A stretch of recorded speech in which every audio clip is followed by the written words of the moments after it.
Welcome into another edition of COVID Conversations. I am David Kelly. Some drama this week over at Arizona football. Rising junior offensive lineman Edgar Burrola says he has been suspended from the team for breaking quarantine. He joins me now on the phone from his home in Las Vegas, Nevada. And Edgar, what happened?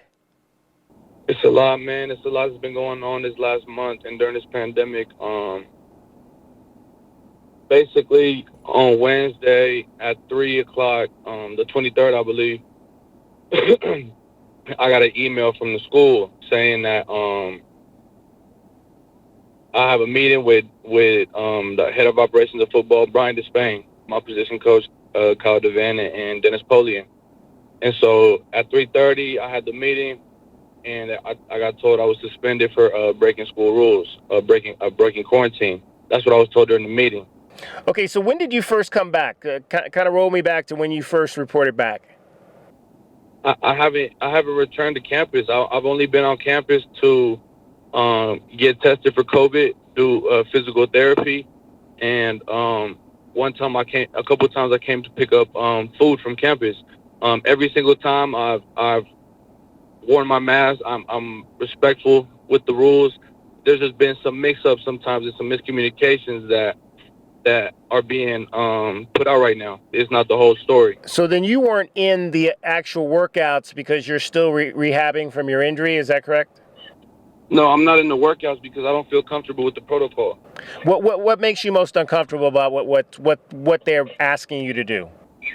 My roommate had COVID. It's really about how they treat me as well. I don't have any trust with the medical staff.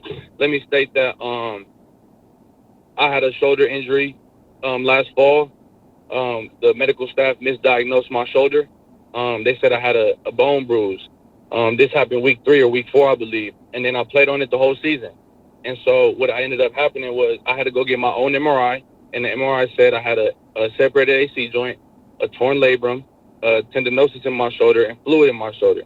And the staff did not care to look this deep to my injury. So I ended up playing on a really bad shoulder.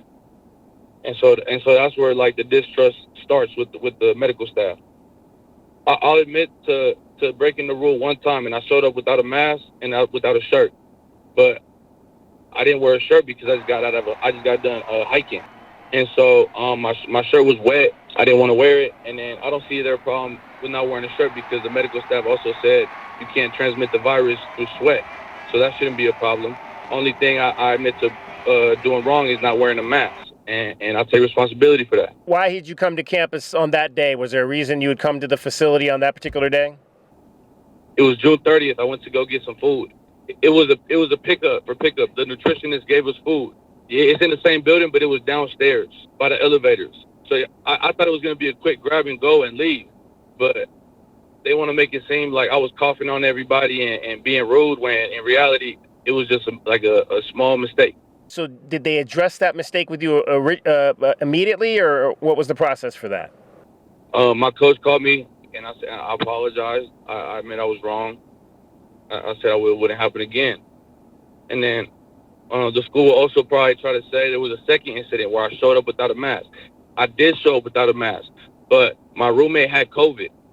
So we were doing drive-by testing. I have not tested positive for COVID. I've never had COVID. So we were doing drive-by testing, so I wouldn't have to go in and risk other people at the time. And so I called one of the athletic trainers. I said, I'm outside. I'm ready for the drive-by testing. This was like the 3rd week after my roommate got COVID, right? Mm-hmm. So it was 2 drive-by tests, and I showed up for the 3rd one. The trainer told me to go inside because I'm not scheduled for drive-by. So I obviously don't have a mask because I'm prepared for something else. And so I show up without a mask. I ask politely for a mask. And then while I'm getting one, Stephen Paul, somebody in charge of the protocols, starts yelling at me, saying, Edgar, when you come in here, you need to have your mask on. You need to have it on as soon as you get out the car. He just starts yelling at me for no reason, like really harassing me after I've been so polite to everybody. You will never hear about really my behavior or anything because I'm polite. They're just going to talk about me breaking the rules. Mm-hmm. And so he ended up saying, if you don't bring one, we're not going to give you one. But they're making it mandatory, so why should I be responsible for buying one? You get what I'm saying? But that's a whole different argument. But at the same time, he doesn't know the circumstances that just happened. He just started yelling at me. So that's also where I lose trust with the medical staff as well, because I feel like I'm being attacked. So I guess let me go back to you weren't comfortable with being back in the workout protocol, but do you live here? I guess you're still here. Do you live here? I own a house in Tucson. So then what was when you initially told them that you did not want to be involved in the workouts, what was their response to that? I told you I didn't wear the mask the first time, right? Right. And then I told you how my roommate had COVID. Right. So we were supposed to quarantine, right? So I broke quarantine one time to go get food because I was hungry. And so the doctor called me at the time. He noticed I was in my car and said I broke quarantine. So I guess that was the issue. Then, so first the breakfast thing happened, the to-go lunch, right? That was the first incident, right? The second time was I broke quarantine, right? That was the second violation or whatever, because I went to go get food. So they know when you leave your house? How are they aware of that? Is there some type of monitor or some type of thing that you're wearing when you're in a quarantine situation, so they know when you leave the house? No, they just called me at the right time. I was in the car and I told the truth of what I was doing. I was being honest. Yeah, I told them I was getting food, and then after that I go. You remember how I did the third drive-by test and had to go inside? That's what happened next. That was the third incident. And then the fourth one was my coach called me saying they're threatening to suspend me, right? Mm-hmm. So I'm in the car because I'm helping my friend move because her lease was up and I have a truck. So I'm helping her move. We were like socially distancing and everything. Like it was fine. But then he said they're going to threaten to suspend me, and I guess he ended up telling them I broke quarantine to help my friend move. But during that conversation, I told my coach I didn't trust the medical staff. I don't feel safe. And he basically told me, I'm listening. I understand, but I understand your concerns. I just don't agree with them. And then the next day I get suspended. The 23rd I get suspended. So it's been going on for like a month, just little incidents. So what is your suspension? What does that entail? My suspension, they said I only get during the Zoom call with Dennis. I asked him for a copy of the Zoom call because it's recorded, and he still hasn't sent it to me. I have yet to receive my letter of suspension. But what they also said was I only get books, tuition, and fees. I lost my meal plan. I tried to get food after I got suspended. I could not get food that the school provides us. They have a program called Red Card. You can shop at certain locations. I went to go get food. I couldn't get food. They took my meal plan that same day. Then I get a letter saying my scholarship is reduced a couple of days later. But I have yet to receive my letter of suspension. I've asked many times for it, and I keep getting pushed to the side. They keep saying they said they sent it, right? Now was that snail mail? Was it an email you were supposed to get? Email, yeah. They said it was sent to my email, but I told them I didn't receive it. Can they send a copy?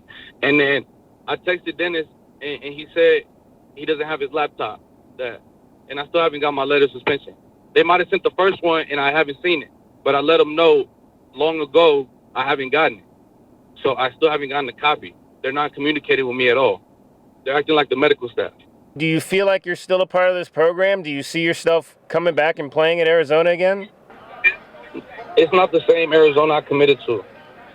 I would love to play here. I had a lot of fun last year with my teammates. It was my first year playing, but like I have a house here. Like I have plans to be here. But I guess I don't know. There's just certain politics that come in hand with this. There's been again a lot of conjecture, a lot of rumor out there that you don't really believe a lot in what's going on with this coronavirus pandemic. Do you want to speak on how you feel about it? I believe COVID is a real virus. I just don't trust the protocols to keep us safe. My roommate had COVID. He did not receive any treatment. I asked about hydroxychloroquine. They said it. One doctor said it. Studies show it doesn't help. And then another doctor said the same thing. And I told him like it does work. So he sent me an article saying it only helps people with COVID. But if it only helps people with COVID, why didn't my roommate get some treatment? We didn't get educated on the immune system. They didn't tell us anything about that. So when your roommate got COVID, you guys were quarantined together. They didn't separate you? He was in his room, I was in mine. And yeah, basically, but I mean, you got to leave the house sometimes, right? You can't be in the house all day. I don't know. Like, I think I'm the only person being punished. I believe 2 other players are under suspension as well, but they still receive their stipend. So let me get back to kind of you. I just want to make sure that I'm clear. What did you not? You weren't comfortable with coming back for the work to participating in the workouts. Why was that? Why were you not comfortable with practicing in the workouts or working out? Because I don't trust the medical staff. Okay, so it goes back to the non-trust of the medical staff from the misdiagnosis of the injury last fall. Yeah, like it's a lot of little stuff like that has happened, like that. Like it's a lot of other players too who get misdiagnosed and end up being more hurt. Like I'm not the only one. I'm just the only one speaking. So when you get, I guess, just for somebody that's on the outside, when a player gets hurt, it's the protocol obviously to deal with the team medical staff? Are there a lot of players though that will go outside of that to get their own medical, go to their own? We can't. No. You can't. Nah, like we rely on them, but like sometimes they don't want to spend money on an MRI because they think they know what's right, but they obviously misdiagnosed me, and so I had to get my own MRI, and I had to pay for my own surgery. And then I asked the school if they could reimburse me for the surgery, but they said our doctor didn't approve it.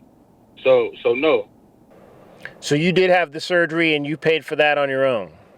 It was all in Las Vegas, yeah. I guess, for lack of a better question, are there players that feel like they're being forced to be there? Yeah, but I could only speak for myself. Other players are happy to be there, so they'll probably say some different things than I'm saying. But at the end of the day, the truth will come out. Nobody really feels like they can say anything because if they did that to me, what would they do to them? Like I'm lucky I have my own business and I have my savings saved up for a rainy day, but I mean who's gonna speak for the other people who can't? Now you have a roofing business? Tell me a little bit about that. Yeah, my dad's been roofing in Vegas for 30 years. I've been helping him since I was like 7 years old. So that's something that's in the family. My sister deals with like the legality stuff, and we just put in the hard work. I mean, that's likely going to be your career post football. That'll be kind of what you do. I wanna do real estate too. When my dad flips houses, I'm also looking in the stocks. Like I'm just trying to see what's out there. Do you think obviously you've been outspoken on social media the last few days. Do you think that's going to hurt your cause with the program? My love for the truth is more important than that. So whatever happens, happens. Well, Edgar, I certainly appreciate you taking the time to join me today and being forthcoming about your situation inside of the Arizona football program. Yep, appreciate it, man. Thank you for hearing me out. All right, Edgar Burrola, rising junior lineman of the Arizona Wildcats. Stay with us here at News 4 Tucson for your best continuing coverage of Arizona football.